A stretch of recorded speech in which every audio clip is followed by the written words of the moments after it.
Good morning. All right, good. Good to see some of you guys are still here and still awake.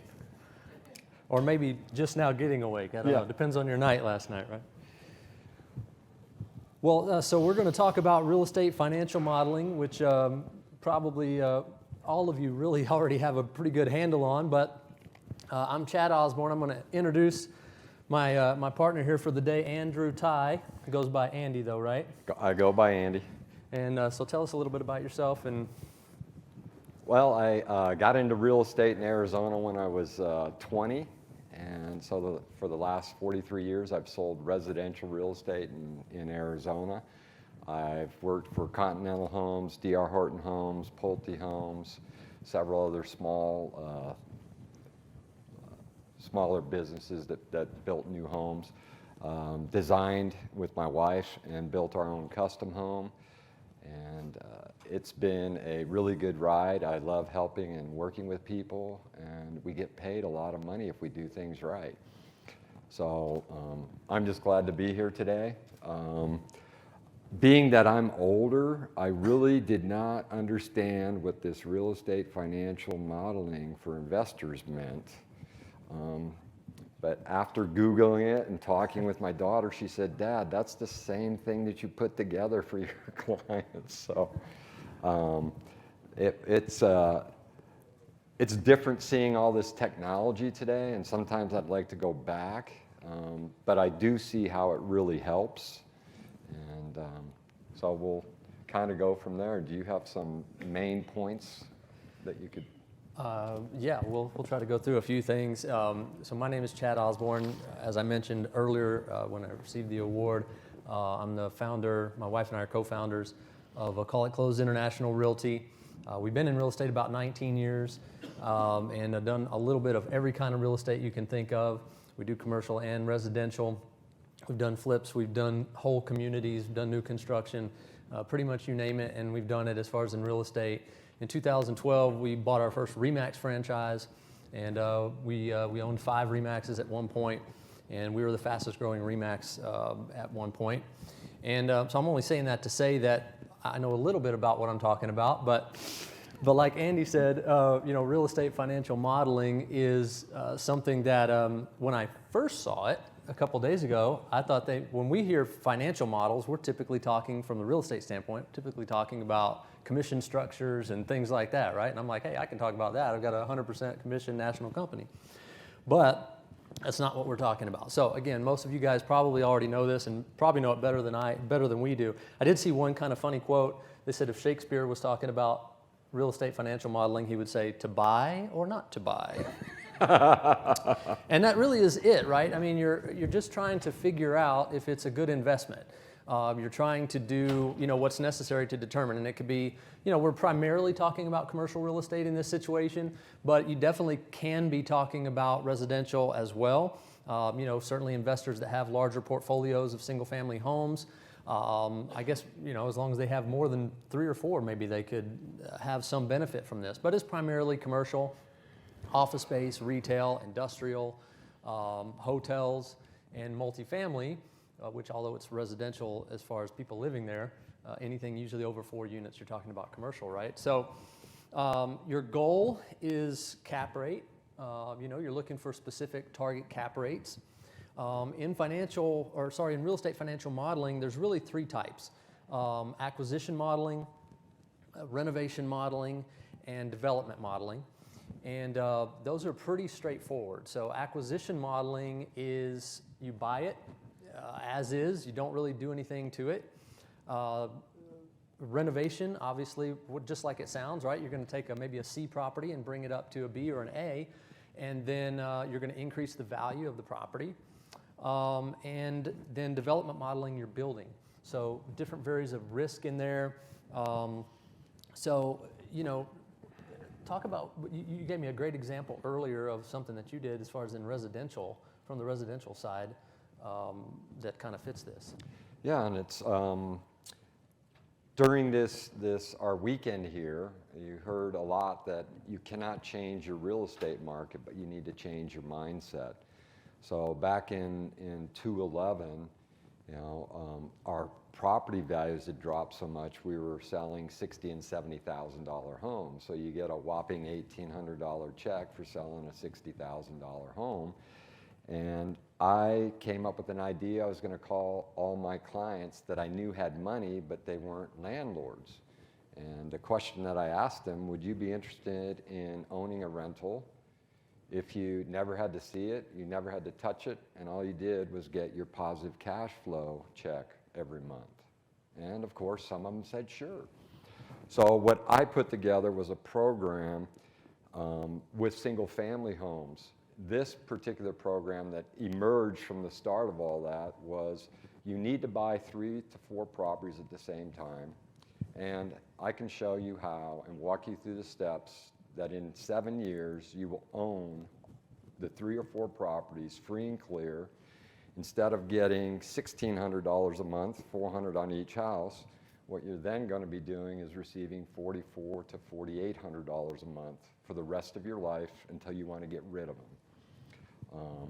And basically what that is you buy the property. As an investor, you need to put 35% down. These were homes that were $60,000 to $75,000, so they were small properties. And then what you do when you get all 4 rented out and going, you take all the positive cash flow on all 4 and you dump it down on the first one. And over the first 7 years, 84 months, you'll pay them all off. So it's a really great cash cow. This is a hold type of a scenario. Financial modeling, this is for holding property, but it's to get them free and clear, so you're just making a lot of money rather than the small portion over a 30-year loan on a conventional loan.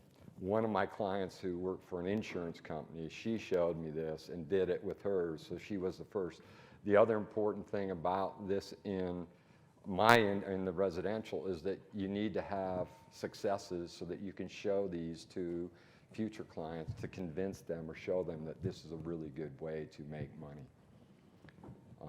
Then the other thing is the buy and flip. In Phoenix, I was really happy the other day. I forget who was talking about not putting your agents in a box, and my daughter Colleen has a lot of energy, and so she's bouncing all over. We've done wholesaling, flipping.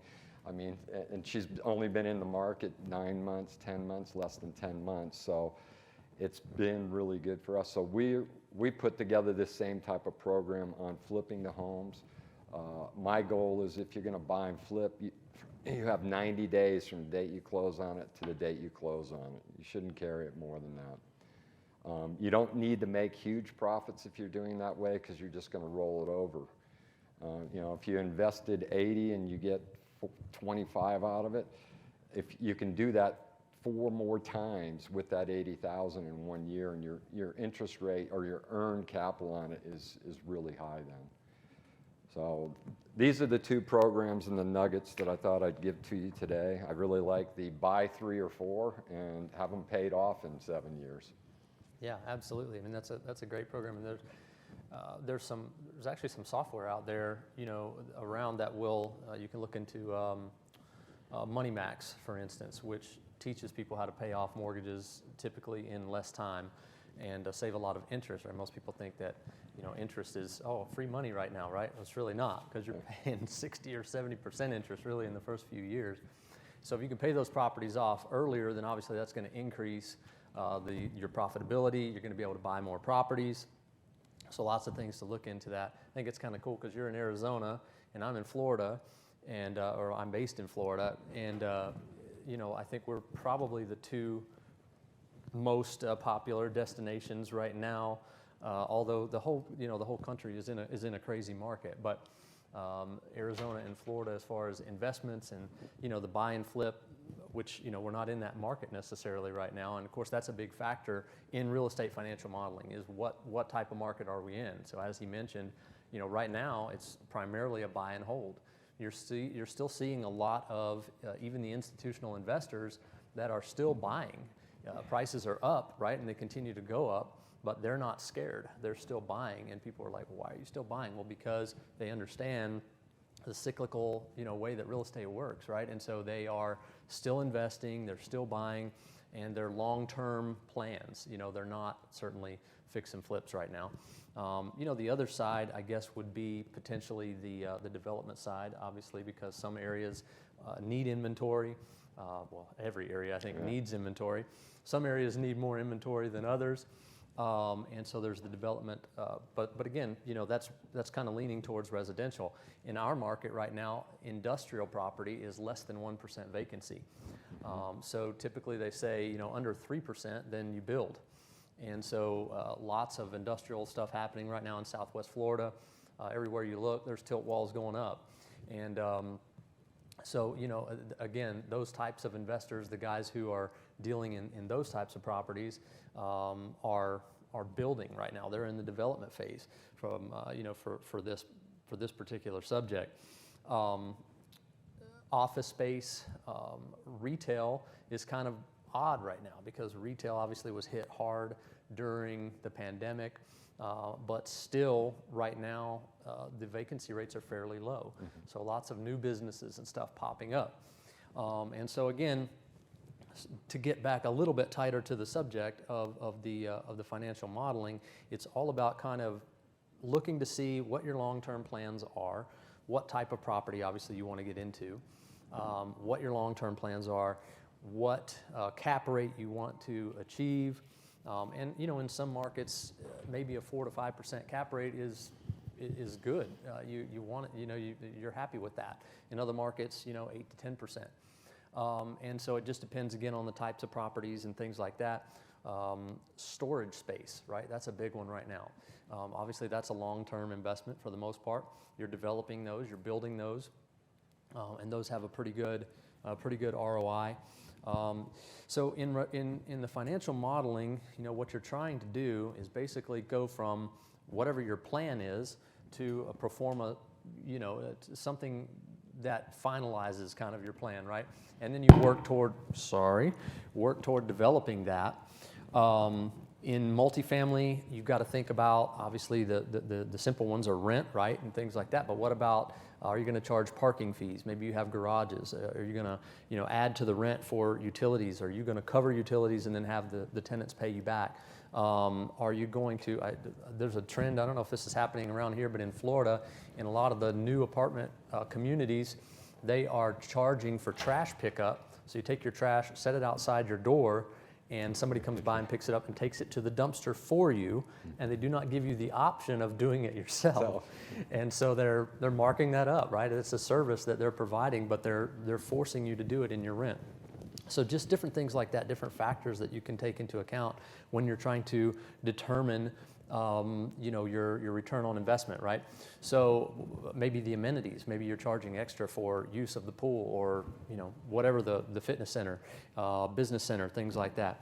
In office, retail, industrial, you've got obviously again rent, but then you've got to look at CAM, you've got to look at property tax, you've got to look at, are you trying to get triple net, are you trying to get gross, you know, all the basic things. And again, I think most of you guys understand that. So to me, you know, again, you guys, some of you out here are probably more qualified to talk about the actual specificity of some of this. I will tell you that there's lots of resources online if you're interested in really kind of diving into this even more. There's some great things online, even sample spreadsheets and you know, Excel files and things like that you can go into, plug in your numbers, and you know, start playing with that and figure out what type of property you want to do, and again, trying to figure out the returns and things like that. So, I mean, from a speech standpoint, that's about all I have, but we're hoping that you guys will have some questions maybe. There you go. Great. Hi. I'm Colleen. Hi, Colleen. Nice to meet you. I think one thing I'm interested in is talking more about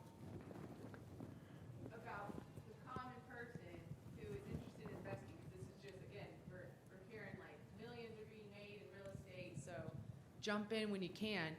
I have a lot of clients that were looking for homes, and the things that they're talking about is, how do I get my first rental? Like, what's the best thing? And what I'm seeing a lot is that there's just inexperience with understanding money and what it takes to really be in the game. And a lot of people know and are more comfortable with the residential space, at least in Arizona. I don't hear any of my clients really like, let's go look at an office condo. There is this big thing of how do I get in the residential game, get my first rental, and how to do a fix and flip. And so I think I was just kind of curious if maybe you can talk a little bit about how to prep these people, one, in a way to understand how much money they need to have to play in the game and be successful, and also what tools do you have to offer them when it comes to selecting properties and looking at things, because they might not be going through a realtor. This isn't something they're buying their own home. They don't necessarily have to use us. So I'm just kind of curious what you would potentially offer them to support them in that goal. I'm going to let you answer that, but I'll say, tell them first, don't watch fix or flip TV shows.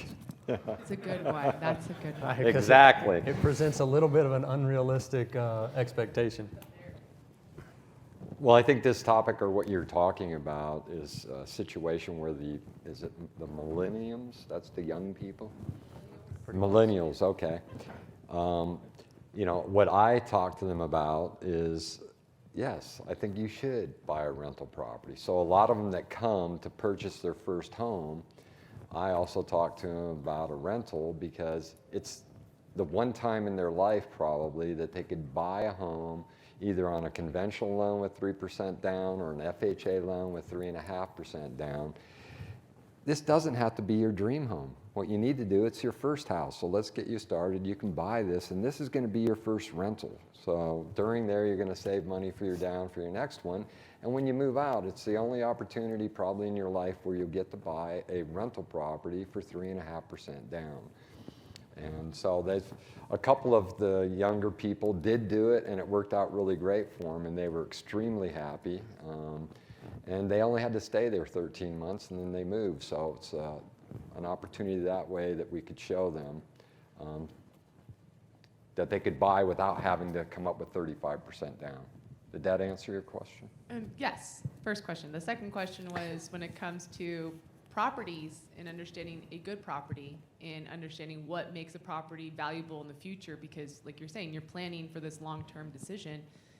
And if they want to resell it, but it's backed up to, I just want to talk about what are the tools that you have to offer people so they can better understand what a property value is and what affects it. Well, I think the first, most realtors have all the tools. You can pull up comps, you can look at them. I have put a lot of weight on appraisals and know what the guidelines are for appraisals. But about 20 years ago, my wife and I designed a analysis report, or a way that you could look at the positive things about a home and the negative things. And if you had multiple negative or positive, it's going to affect by increasing or decreasing the value of a property in a prospective buyer's mind. And so these positive multipliers and negative ones. A positive one would be that your home backs up to a lake. It could be that it backs up to homes, but they're all single story. There's no two-story homes behind you. It could have an east backyard in Arizona. It's extremely hot in Arizona. The homes are all designed with the living room, the family room, and master bedroom and kitchen on the back.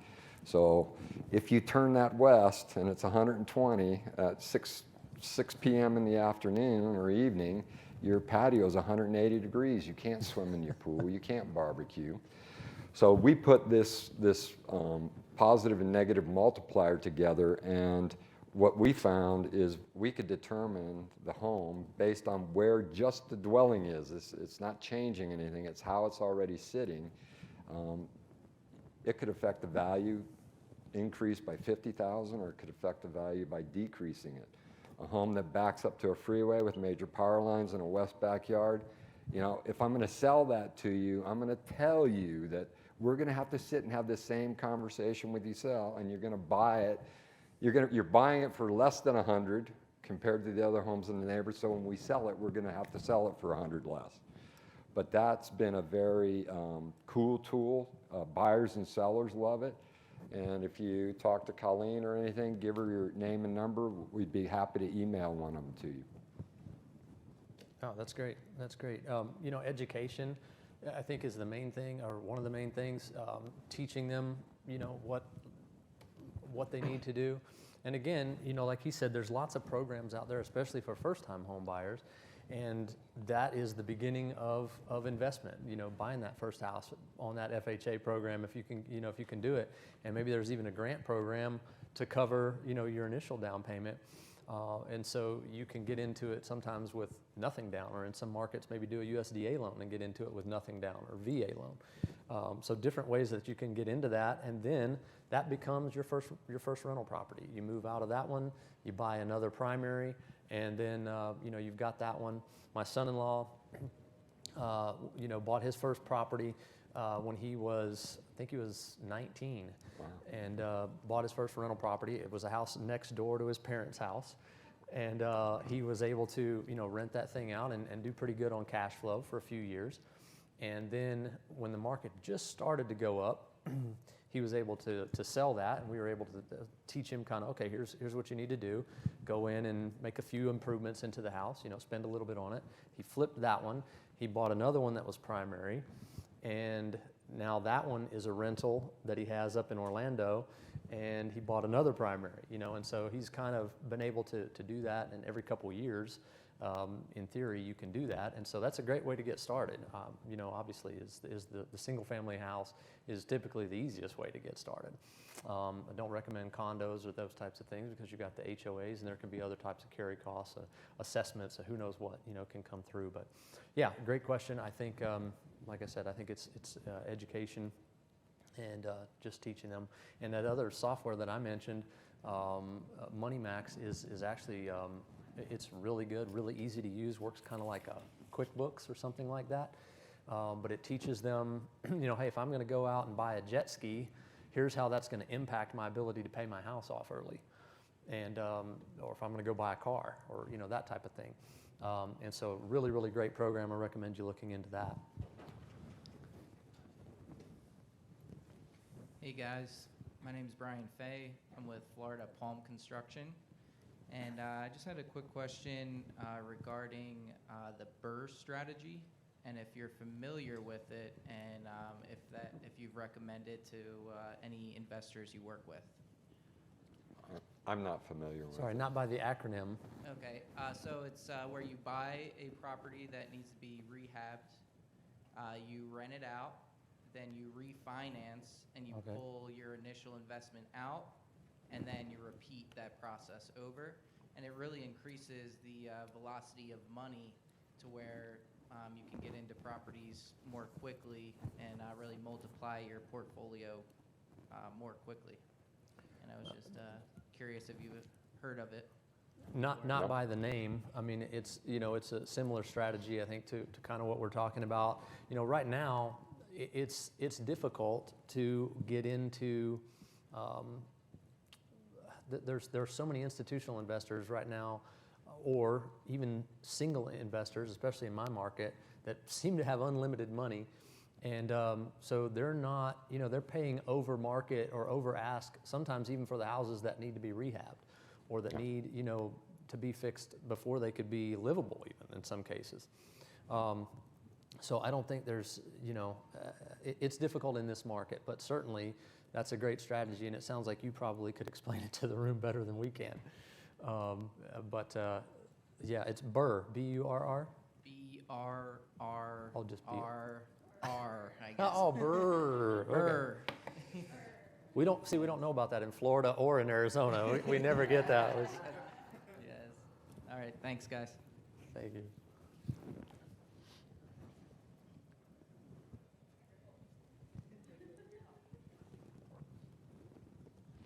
Good morning, everyone. Test. You're good. So that's actually my specialty. That's where I focus. You know, especially in investing in like real estate, multi-unit properties, or you know, you could take it as far as single. So essentially, you buy it. Sorry, I don't mean to steal you guys' No, thunder. No, Please. go ahead. I'll Stand stand up. up real quick, just Come on 'cause- up here and sit with us. Come on down. The price is right. Come on down. Price is right. I won't go too far, but so essentially, like, I'll put it to you in like real-time numbers. There was a single family that I approached, owner in distress, and they were, hey, listen, we're about to lose this house. You know, they didn't really know how much they were in depth, right? It was like 17,000, 18,000. So I was kind of like gauging around a 20,000 mark. So essentially what I did is, I evaluated the property and I said, all right, well, how much are you asking for? She says, oh, well, I want 300,000 for it. I said, well, let's take a look at it, right? So going through the whole property, I said, oh, well, it needs this, an LVL, et cetera, et cetera, et cetera. The microphone's here, hard to hear you. Is it down here? Fancy. Oh. All right, so basically, to make a, long story long, the BRRRR method, you go in there, you find the property. Essentially what you want to do is you want to fight, obviously, at a lower cost. Now, supply and demand, we're in a shortage, et cetera, et cetera, et cetera. It's going to be hard to find something, right? But you want to go in there and get it at a good, decent price that's low, right? So in this situation, the single family, comps, doing your due diligence, it was around 500 to 600,000 in that area. Well, I went in there, she wanted 300,000, needed a lot of work, and she was in distress with a lot of real estate taxes. So I said, all right, well, how do we do this? You're in debt right around $20,000 in real estate taxes. How about I give you $220 for it? Off this $220, we'll pay $20,000 for real estate taxes, and you'll take $100,000, you'll go somewhere else. She goes, okay, very well. So that's what we did. Gave her the $220, paid her real estate taxes, $200,000 went to her. She moved on, rehabbed it, put $40,000 into it, right? So that's that construction phase. In the meantime, I was already marketing it, trying to get a solid tenant in there. So now we're positive cash flow, $3,500 a month. You bring it to the bank, you say, hey, bank, check it out, this is what I'm looking for. Things in the area are going for $500,000 to $600,000. The bank says, okay, well, what are you looking for? You say, oh, I want 70% LTV. Great, so we'll lend you 70% LTV, depending obviously on what the appraisal comes back as. Came back, appraised at 515. You take out 70% of the 515. You pay off your lender. So in this case, it was a private money lender. The 220, you keep the rest. You propel to the next level. So that's the BRRRR method in a nutshell. If you can do that enough times and repeat the same process, you'll be in good shape. So I have a couple. Absolutely. Sorry, I'll guys. speak up. Sorry. So in that process, when you approached her Mhm. and said, hey, I'm going to give you $200,000, she walks away with cash, and you're going to pay off the $20,000 taxes. At that time, did you have the capital to do that? So you guys are, Or did you just have an agreement that that's what you were going to do, and then you rehabbed it, and then you got the bank appraiser, and you got the loan, and then when you got the loan approved, that's when you paid her off. Is that how that worked? So what I did in this situation, you guys are probably gonna think I'm crazy, but I only invested on my own money to buy that property, $1,500. So what I did is I had a private money lender, which I deal with, and I've done enough deals with this guy to the point where he trusts me. So I said, hey, Dave, check it out. This is what I got. This property, request you give me $220, right? So he knows that, I've done my due diligence. I know my numbers, pound for pound facts. There's two types of investors. One that goes off speculation, the ones that go off pound for pound numbers, right? So I brought the portfolio to him and I said, hey, check it out. This is what I need. So obviously, we can have that conversation offline, but hard money lenders, private money lenders, they deal off percentages, right? 12 and 2, 14 and 1, et cetera, et cetera, et cetera. So he brought that money. So essentially, I'm standing right here. I have my private money lender over here, 220. I'm telling her, I'm gonna give you 220. So off that, I'm paying her real estate taxes, which was already a lien on the property, right? So she takes the rest of the money and she walks away. Now, I'm reliable for 220. Now, the construction phase was all on me. I invested $40,000 into it. Did everything I had to do it. I actually made an additional room. It did a lot to it. So $40,000 is what I actually put into the construction phase with my own money. And then I brought it to the bank, and I said, hey, bank, this is what I have. This asset is worth between $500,000 and $600,000. So I pushed it. The thing about the BRRRR method is when you're going to bring it to the bank in that refinance process, you inflate that number. You're not going to undervalue your property. So what you're going to do is, I said it was worth $560,000, even though it was only worth $500,000. But if you see, they gave me an extra $15,000. It was valued at $515,000. Now, did they do a bank appraisal? Correct. Yeah, and they did a bank appraisal after you rehabbed the property? Correct. Right. So the key here is that you had a hard money lender to lend you short-term money Correct. during that gap. Correct. It was 3 months. Right. The devil's in the details. And can I ask, hard money lenders, what's the going rate for situations like that? Or is that very dependent on the trust relationship? Depending on the person, yeah. I mean, it's private money and hard money, it's like they walk a very fine line, because, private money lenders, they're like unicorns. You can't find them. You literally can't find them. And if you find them, awesome. Grab them. Right? So hard money lenders, you'll find them a lot, deal with hedge funds, et cetera, et cetera, et cetera. But they're normally dealing with like 12 and 2, so 12% 2 points, 12 and 3, 12 and 4. Like they said, I mean, the more you know them, the more relationship you've done, they're willing to reduce that rate, which obviously. 12%, that's an annual rate or a monthly rate? It's annualized. Annualized, 12%. Yeah, annualized 12%. I'm new to this part of the investment thing. That's Yeah. why I'm asking. So And then when you talk- the points are on the purchase price, and then you've got some of them also will want to be in on the backside. Correct. So you've got it all depends. There's a great variance between different types of private money lenders. Yeah. To answer your question, I think a big thing when people want to get into investment property is understanding cost versus value. That's one of the biggest steps.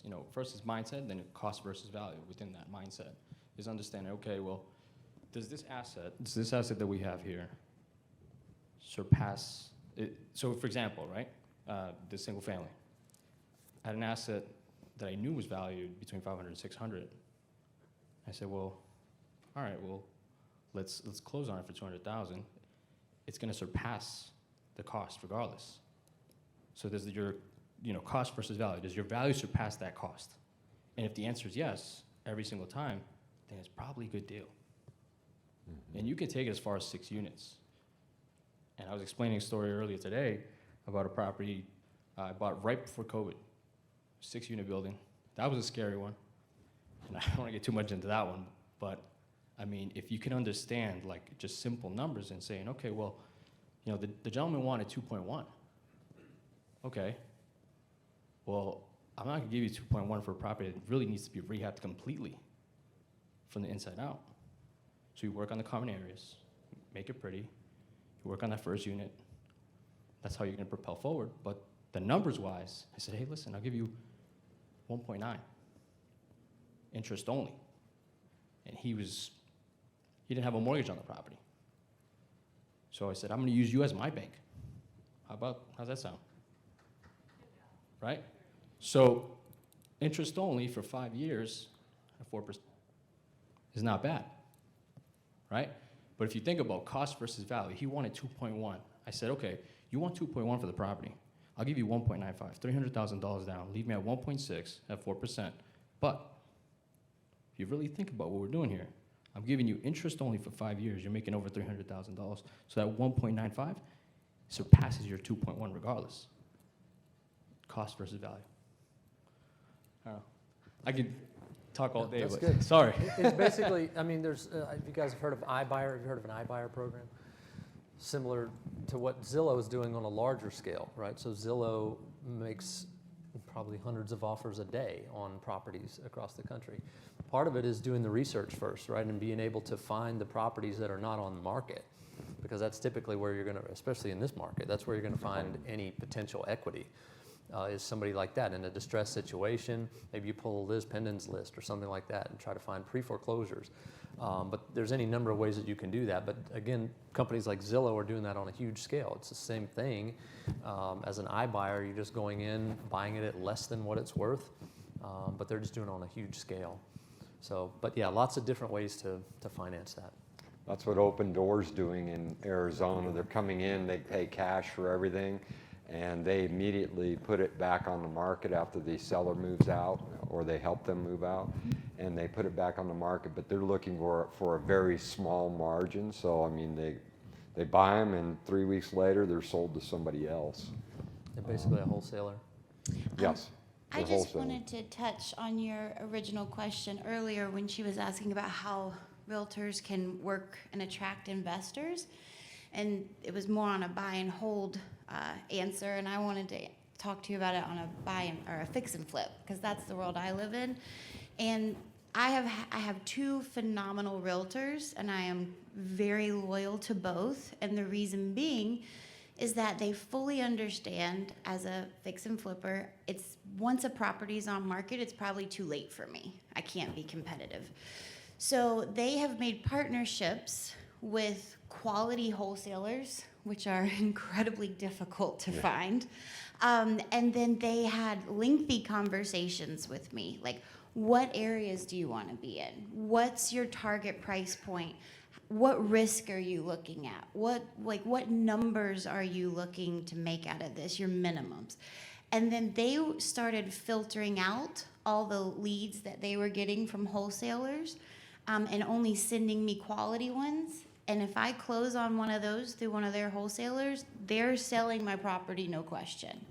And that relationship has been wonderfully serendipitous for me. And I think that's a really good tool to use in your toolbox. Yeah, and not every realtor understands, the processes. Unfortunately, when you get into a market like this, a lot more realtors get into the business. And it's in 2007, there were 1.4 million licensed realtors, members of the National Association of Realtors at least.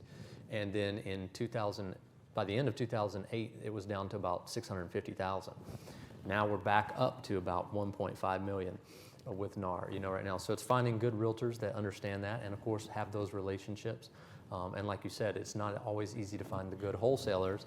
The guys who have the little signs on every street corner, we buy houses, not necessarily the right people. But once you develop those relationships, and those guys are, back to kind of your point for a minute, those guys are almost contract flippers, or for the most part, they are contract flippers. So they're never closing on the house, and that's another strategy. But that one requires a lot more legwork, and that's why those wholesalers are just doing it in bulk. They're popping out 40 or 50 of them, making $10, $12, maybe $20,000 on the contract, and then letting the flipper still have margin there, right? Anybody else?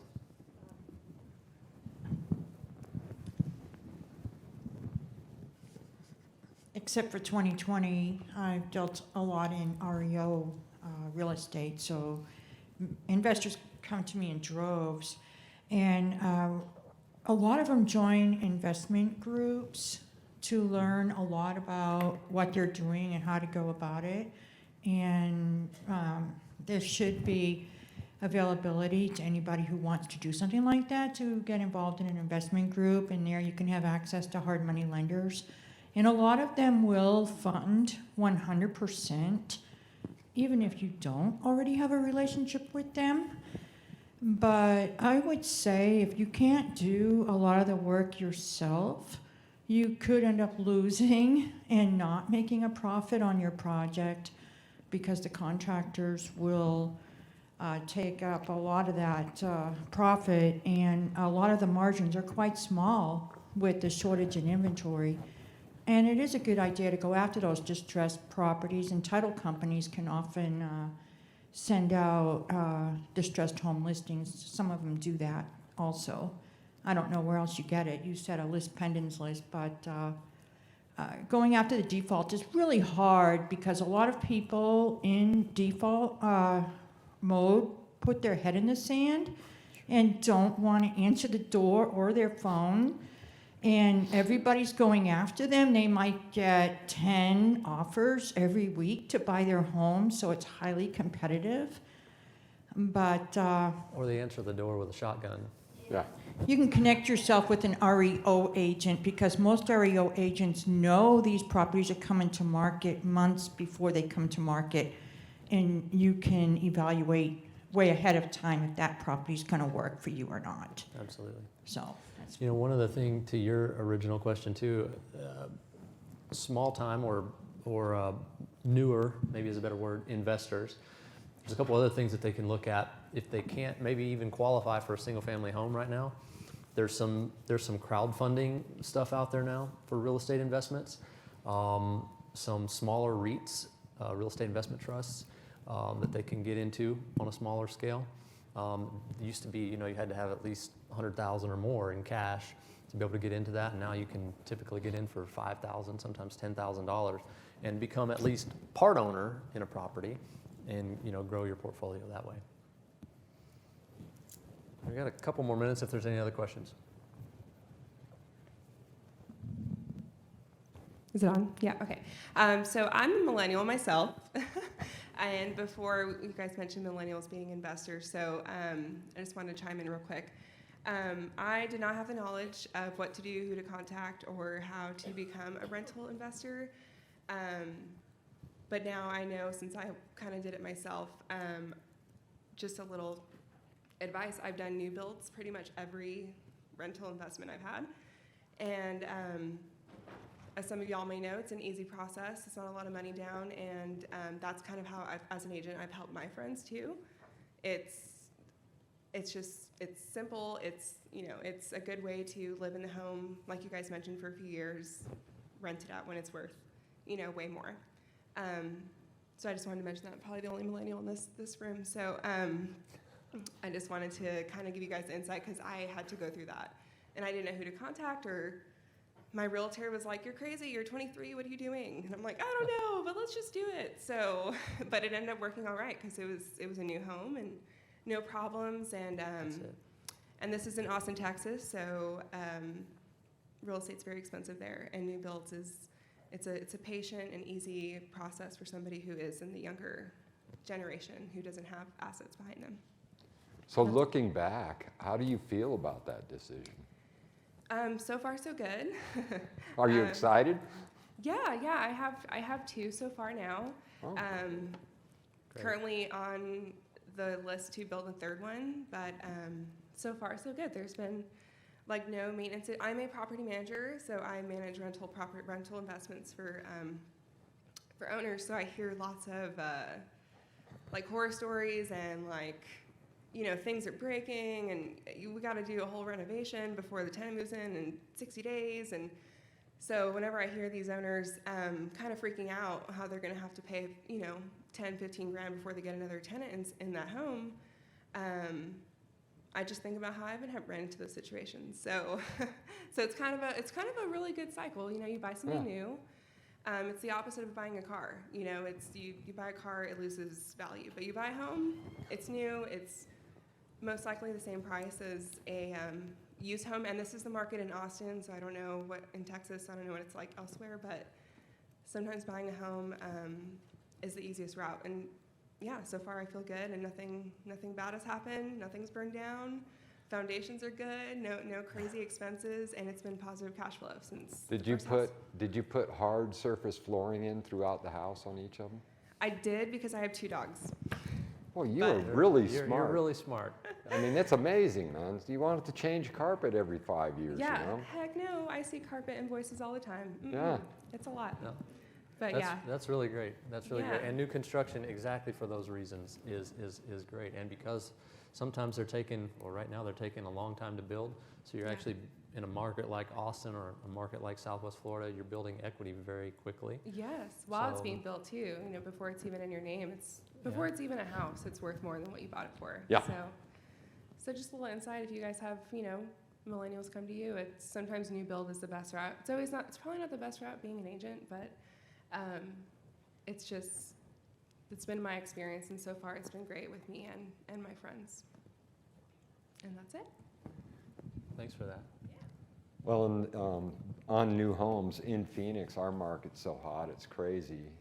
Some of the new home builders are not paying co-broks because there's not enough new home subdivisions, and they feel they don't need realtors to sell the inventory, which they're correct, because we should have 25,000 homes on the market every month in Phoenix, and we're under 3,000. So it's just crazy. You hear stories where agents have written 15, 16 contracts. What we do is we go in, we take the max pre-qual letter, we offer 30 to 50,000 above the listing price, and you waive everything, the appraisal, the home inspection, or you don't get a home. It's just the way that it is. I did just want to say one thing, because I'm sure everyone in here wants to make a lot of money, right? Who wants to make money? Who thinks doing investment property options, like what we've been talking about, is a great way to make money? Yeah. Who also wants to create win-win situations for every party involved? And I think we touched on this yesterday. There was a question of how to do it in a way that is, I think, truly honoring the dignity of every human. And so I'm a door knocker. I'm that person that gets chased off sidewalks with hoses, and I get called terrible names. But I do come to these doors with multiple options, because these people are not getting options. It's not just your house can be sold for cash and for less than what it's worth and less than the equity that you have in it. That doesn't have to be the option.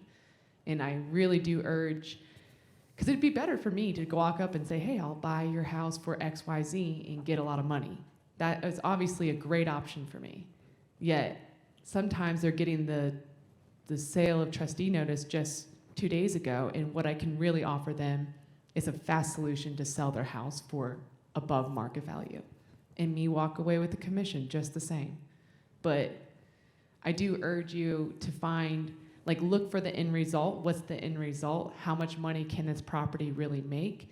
And be willing to give the most that you can to those who are in those homes right now.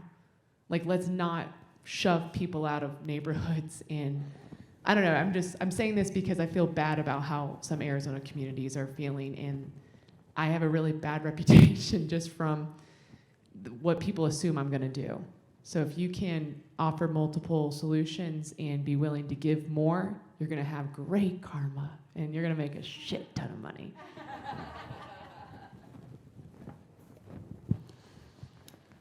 Anybody else?